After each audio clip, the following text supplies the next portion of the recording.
사실 인간은 술에 에탄올이란 것이 들어있고 에탄올을 마셔서 취한다는 사실에 대해 알게 된 것은 최근의 일입니다.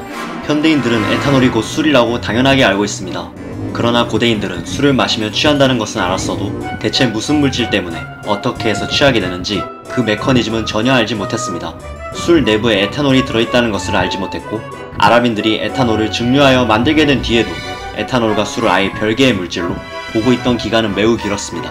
삼국지 같은 동양의 고전을 보면 술을 독재로 들이켜는 모습으로 특정 인물의 남자다움을 과시하는 장면이 종종 보이는데 그 당시 술은 지금처럼 독한 술이 아니었기 때문에 가능했던 것이라고 합니다. 지금으로 비교하자면 맥주보다 약간 높은 수준입니다. 또한 거르는 기술도 발달하지 않아서 큰 술단지를 손님상 가운데 놓고 국자로 조금씩 위에 맑은 술만 뜨는 방식으로 마셨습니다. 일례로 고증이 잘된 중국 시대극을 보면 시종이 국자로 떠주지 술병에 담아서 주진 않습니다. 이집트에서도 맥주를 마실 때 거름망이 달린 대롱을 이용해 마셨다 하는 걸 보면 서양도 비슷했다고 볼 수 있습니다.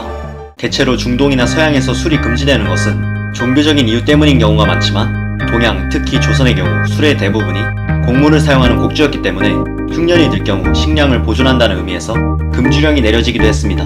물론 제사 등의 이유로 흐지부지 되는 경우가 많았다고 합니다. 기본적으로 증류주들은 숙취가 적은 편인데 그것은 증류 과정에서 불순물이 크게 줄어들기 때문입니다.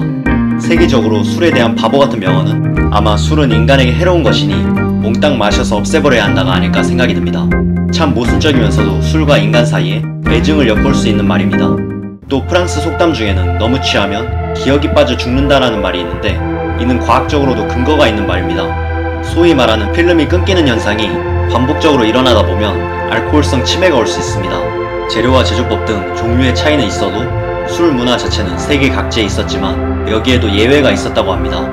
아메리카 원주민들 중 이누이트를 포함해 북아메리카에 거주하던 원주민들의 경우 술 문화가 존재하지 않았습니다. 이들은 농경보다는 주로 수렵 생활을 해서 술을 만들 수 있는 재료를 구하기가 쉽지 않은 데다 이들이 거주하던 지역의 기후가 냉대 한대 기후라서 술을 발효시킬 온도를 유지하기가 힘들었기 때문인 것으로 추정됩니다. 이처럼 음주 문화 자체가 없었기 때문인지 미대륙에 백인이 진출하며 교육품으로 가져온 술을 처음 접했을 때 이를 불물이라 부르며 남용하다가 몸을 버리고 신세를 망치는 이들이 제법 있었다고 합니다.